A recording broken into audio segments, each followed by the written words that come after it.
Warahmatullahi wabarakatuh. Sahabat Risalah Islam yang budiman, Rasulullah Shallallahu Alaihi Wasallam memiliki sahabat-sahabat yang dekat dengan beliau dengan budi pekerti yang luhur. Banyak dari sahabat beliau Rasulullah Shallallahu Alaihi Wasallam yang memiliki kisah yang diriwayatkan dan diturunkan hingga masa kini.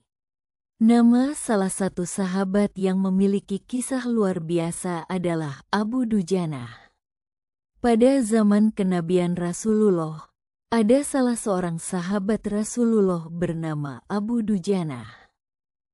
Seorang sahabat yang ketika selesai salat selalu langsung pulang dengan tidak membaca doa.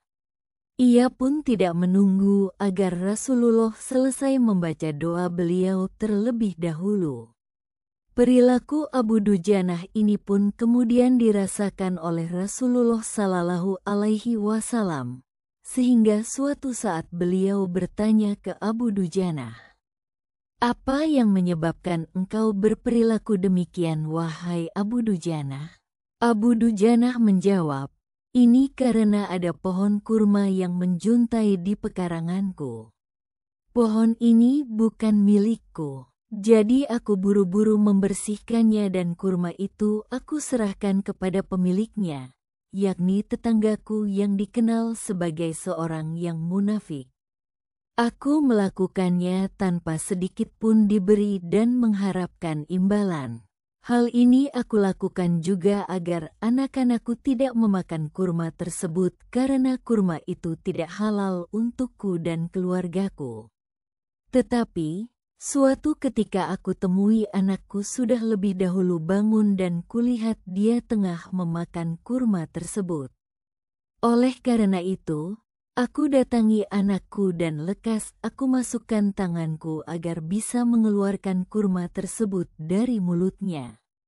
Namun saking kencangnya, anakku menangis berlinangan air mata. Begitulah ya Rasulullah, jelas Abu Dujanah." Mendengar kisah itu Rasulullah seketika menangis dan kemudian beliau memanggil tokoh munafik tersebut. Kemudian Rasulullah berkata, "Maukah engkau jika aku minta kamu menjual pohon kurma yang kamu miliki itu?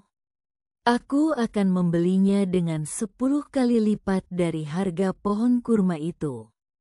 Pohonnya terbuat dari batu zamrud berwarna biru, disirami dengan emas merah, tangkainya dari mutiara putih. Di situ tersedia bidadari yang cantik jelita sesuai dengan hitungan buah kurma yang ada.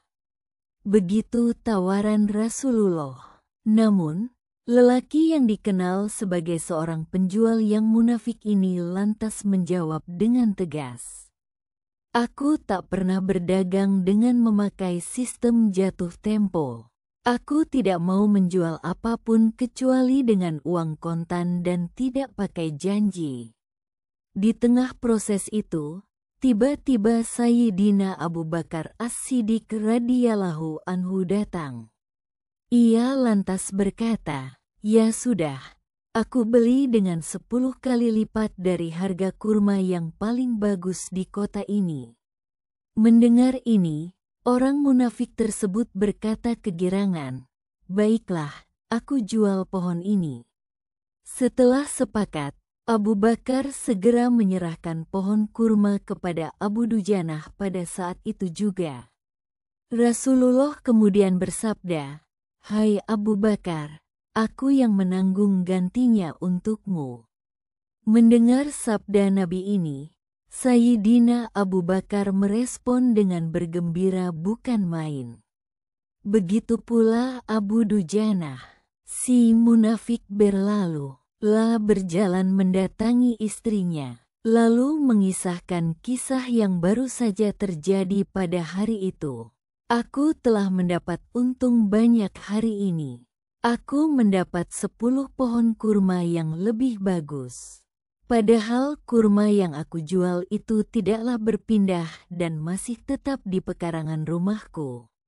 Aku tetap yang akan memakannya lebih dahulu lalu buah-buahnya pun tidak akan pernah aku berikan kepada tetangga kita itu sedikit pun. Pada malam harinya, saat si munafik tidur terjadilah peristiwa yang tak diduga. Pohon kurma yang berada di pekarangan rumah si munafik itu tiba-tiba berpindah posisi. Pohon kurma itu kini berdiri di atas tanah milik Abu Dujana.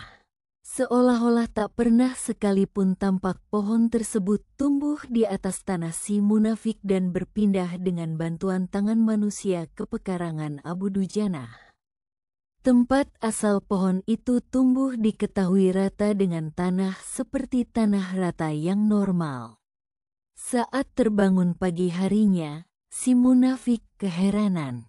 Kisah ini dapat dijadikan sebagai pelajaran bagi kita, yakni betapa hati-hatinya sahabat Rasulullah, Abu Dujana, menjaga diri dan keluarganya dari makanan yang haram. Sesulit dan seberat apapun hidup, seseorang tidak boleh memakan makanan untuk dirinya sendiri dan keluarganya dari barang haram. Wassalamualaikum warahmatullahi wabarakatuh.